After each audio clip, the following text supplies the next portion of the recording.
Hello, నేను మీ విశ్వనరుడు శ్రీనివాస్. ఈ మధ్యకాలంలో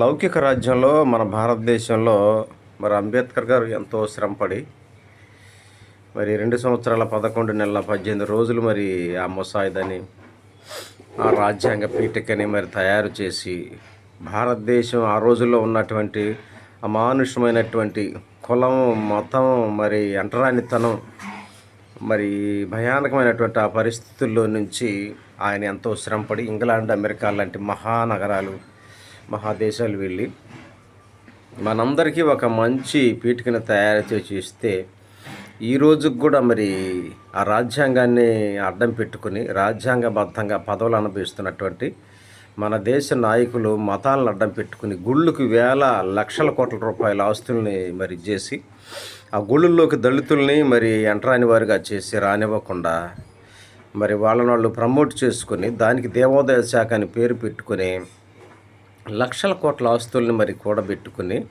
ఒక జాతికే మరి మన దేశంలో ఒక బ్రాహ్మణులు తప్ప ఏ గుళ్ళో కూడా పూజారులుగా లేరు.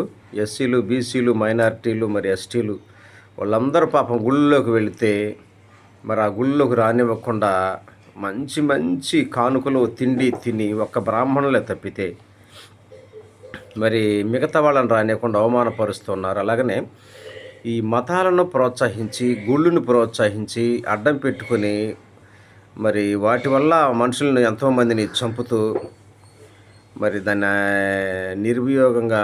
నిరుపయోగంగా పడజేసి మరి ఈ దేశాన్ని దిగజారుస్తున్నటువంటి నాయకులకు కూడా కఠినమైనటువంటి శిక్షలు పడాలి. లౌకిక రాజ్యం అని చెప్పుకొని కులాలకి, మతాలకి అతీతంగా మరి ప్రమాణం చేసి వాళ్ళ ఓట్లను అడ్డం పెట్టుకుని తర్వాత వేల లక్షల కోట్ల రూపాయలు సంపాదించుకొని మీరు చూడండి, మన దేశంలో ఇప్పటికి కూడా ఒక చౌదరి రెడ్డి తప్పితే మిగతా వర్గాలు ఎందుకు మరి రాజకీయాల్లో రాణించలేకపోతున్నారు?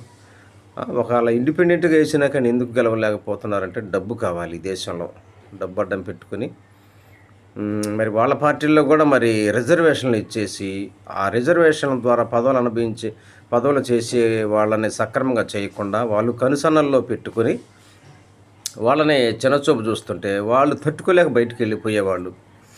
లేదు, కొంతమంది అయితే వాటిని భరించి అక్కడనే ఉండి కుటుంబం కోసం, బువ కోసం ఉండేవాళ్ళు మరి ఉన్నారు. అలాగనే మతాలను అడ్డం పెట్టుకుని రాజకీయాలు చేసే వారి మీద మరణశిక్షలు వేయాలి. అలాగనే మరి డిపార్ట్మెంట్లో ఇప్పుడు ఎంఆర్ఓ ఆఫీసు కానీ, రెవెన్యూ కానీ, పోలీసు కానీ మరి ఇలాంటి కీలకమైనటువంటి వాటిల్లో ఉన్నటువంటి ఆఫీసర్లు కనుక నేరం రుజువు అయితే వాళ్ళకు కూడా మరణశిక్షలు కనుక పెట్టినట్టయితే అవినీతి తగ్గిపోతుంది. మరి దేశానికి మరి పేదవాడు కూడా మహారాజు అయిపోయేటువంటి సమతలమైనటువంటి గురుతుల్యమైనటువంటి దేశంగా మారుతుందని నేను భావిస్తూ ఉంటా. మరి ధన్యవాదాలు.